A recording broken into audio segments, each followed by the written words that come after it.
সাভারের পোশাক কারখানার শ্রমিকরা প্রায় প্রতিদিনই আন্দোলনে নামছেন রাজপথে। আন্দোলনরত শ্রমিকদের কারণে মহাসড়কে তীব্র যানজট হচ্ছে, ভোগান্তি হতে হচ্ছে সড়ক মহাসড়ক ব্যবহারকারীদের।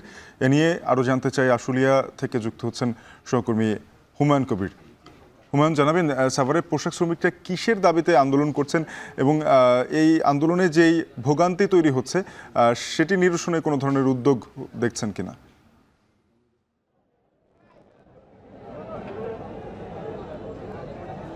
ধন্যবাদ আপনাকে। আপনি যেমনটি বলছিলেন, আমি এই মুহূর্তে রয়েছি সাভারের নবীনগর চন্দ্রা মহাসড়কের বাইপাইল এবং পলাশবাড়ির মাঝামাঝি একটি জায়গায়। এখানে কানাডিয়ান একটি প্রতিষ্ঠান রয়েছে, কানাডিয়ান মালিকানাধীন গিল্ডানের শ্রমিকরা কিন্তু তাদের 10 দফা দাবি আদায়ের লক্ষ্যে কিন্তু গতকাল থেকেই আন্দোলন করছেন। তারা কিন্তু রাজপথে নেমে এসেছেন। তারা বলছেন তাদের দাবিগুলোর মধ্যে রয়েছে যোগ্যতার ভিত্তিতে প্রমোশন এবং তাদের যারা আন্দোলনে নেমেছে তাদেরকে ছাঁটাই না করা সহ 10 ধরনের দাবি কিন্তু তাদের রয়েছে এবং তাদেরকে শুক্রবারে ওভারটাইম করানো হয়। ওভারটাইম করানো হলেও ন্যায্যতার ভিত্তিতে তাদের পারিশ্রমিক দেওয়া হয় না। সে কারণে কিন্তু তারা রাস্তায় নেমে এসেছেন এবং তারা বলছেন তাদের দাবি আদায় না হওয়া পর্যন্ত কিন্তু তারা সড়ক ছাড়বেন না। গতকালও কিন্তু তারা মহাসড়ক অবরোধ করে রেখেছিলেন এবং সেনাবাহিনীর মধ্যস্থতায় কিন্তু তারা গতকাল মহাসড়ক ছেড়েছিলেন। বলা হয়েছিল আজকে সকাল 10টা নাগাদ তাদের দাবি দেওয়া মেনে নিয়ে তাদের শ্রমিকদের ফ্যাক্টরিগুলো খুলে দেওয়া হবে। আজকে কিন্তু এখনও পর্যন্ত সেই দাবি দেওয়া মেনে নেওয়া হয়নি। শ্রমিকরা কিন্তু কিছুক্ষণ পরপর বিভিন্ন ধরনের স্লোগান দিচ্ছেন